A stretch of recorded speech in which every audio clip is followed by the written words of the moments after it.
Instead of an administration working to advance America's highest ideals, we are witnessing the wholesale abandonment of those ideals.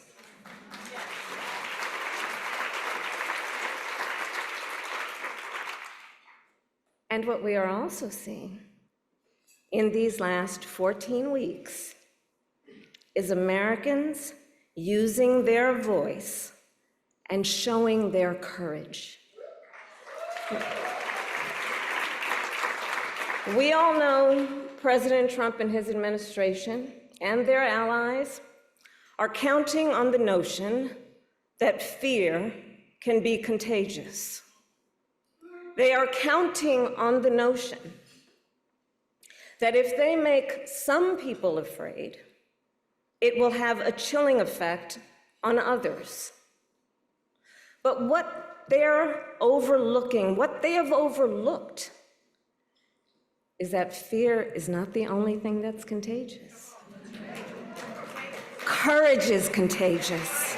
Americans who are speaking out to say, it is not okay to violate court orders. Not okay. Saying it is not okay to detain and disappear American citizens or anyone without due process.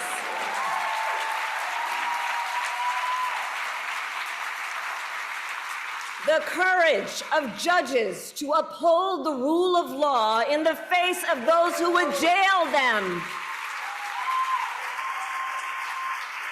Of universities that are defying unconstitutional demands that threaten the pursuit of truth and academic independence.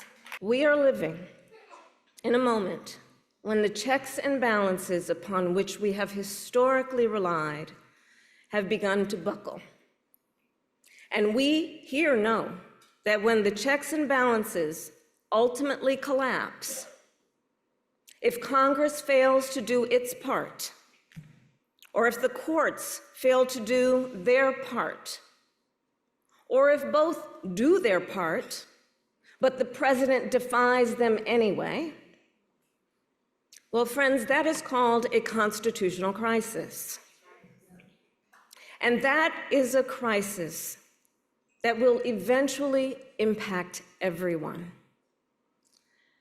Because it would mean that the rules that protect our fundamental rights and freedoms, that ensure each of us has a say about how our government works,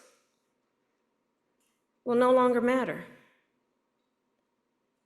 And if that happens, the one check, the one balance, the one power that must not fail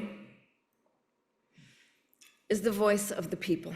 And she didn't quite say, "I told you so," but the energy was there. I don't know who checked into it last night, but there's been a lot of people talking about her political future. What are you hearing? You know, I think it's a question of who the speech was for, right? Was it for Californians who... Or donors in San Francisco. Or donors in San Francisco, right? As she potentially mounts a bid for governor.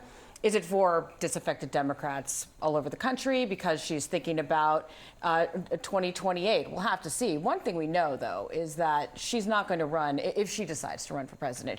She'll likely have some competition this time. Just look at all of the, potential 2028ers that are out there with their own messages. I was thinking of another speech giver, Illinois Governor J.B. Pritzker, because he has been out there talking a lot, and he gave kind of like a big rousing thing a few days ago. Here's some of that. It's time to fight. Everybody has to get up, stand up, speak out, show up. And if you can't go somewhere to do that, well, go online and make sure you're speaking up and showing up online. That speech seems to be a little bit more in tune with the vibe of where many Democrats are now than the former vice president's Pritzker's speech. comments. Yeah, because it was a little more a fight. Yeah, and there were a lot of Democrats who believed there wasn't enough fight in last year's election So that perhaps is a speech that's more looking forward and suggesting some freshness and a potential future candidacy. The argument about ideals and the Constitution is a fair argument, but is it the one that most Democrats want to be making? I mean, but she is talking about things that people are worried about in the party, Trump in the courts, for example, right? She had a lot to say about that. And then she also talked about the idea about fear and fear being contagious, which I don't think is sort of like out of line with some of the things we've talked about the last couple of days. We all know President Trump and his administration and their allies are counting on the notion that fear can be contagious. They are counting on the notion that if they make some people afraid, it will have a chilling effect on others. But what they're overlooking, what they have overlooked, is that fear is not the only thing that's contagious. Courage is contagious. That message is very similar to her closing argument on the campaign, and Delivered similarly. And you know, I think that's a good mark for consistency. But I don't know if that is exactly, like, to your point, what the Democratic Party is searching for right now. Right, especially right now when they're messing with things like being dark woke and like, should we swear more? Like, there seems to be this idea that you need to have a counter. Not vulgarity, but certainly a counter energy. And counter policy. You think so? I think there's a critique was that there's not enough, concrete there to argue on or to fight on. What is your pitch and your counter message? And it's not necessarily always appropriate to do that in a donor especially when speech, we don't know the audience. Yeah, right. Exactly. In her first major speech since losing the election to Donald Trump and leaving office, former Vice President Kamala Harris slammed the president's tariff policy as what she called reckless and accused him of setting off the greatest man-made economic crisis in modern history. Harris also warned of a constitutional crisis. We are living in a moment when the checks and balances upon which we have historically relied have begun to buckle. And that is a crisis that will eventually impact everyone. CNN's Eva McCann joins us now. As always, the former vice president choosing her words and her moments carefully here. Eva, what did you see? She did, John.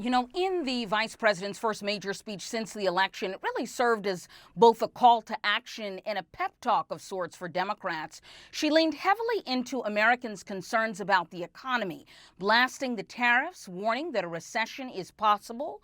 She raised concerns about President Trump's conflicts with the courts, her belief for moving the nation towards a constitutional crisis. But she essentially told people not to lose heart, that this is the time to protect the most vulnerable. Let's listen. Instead of an administration working to advance America's highest ideals, we are witnessing the wholesale abandonment of those ideals. So courage is contagious. That is something she also said, and something that she told another group of women a few weeks ago, and seems like a core theme for the vice president in this moment. Now, the big question, what is next for Vice President Harris? We know that Harris's advisors believe that if she is going to get into the California governor's race, that would require her to make her intentions clear by the end of the summer. John? So that's a timeline right there. Eva McCann, great to see you this morning. Thanks so much for sharing your reporting.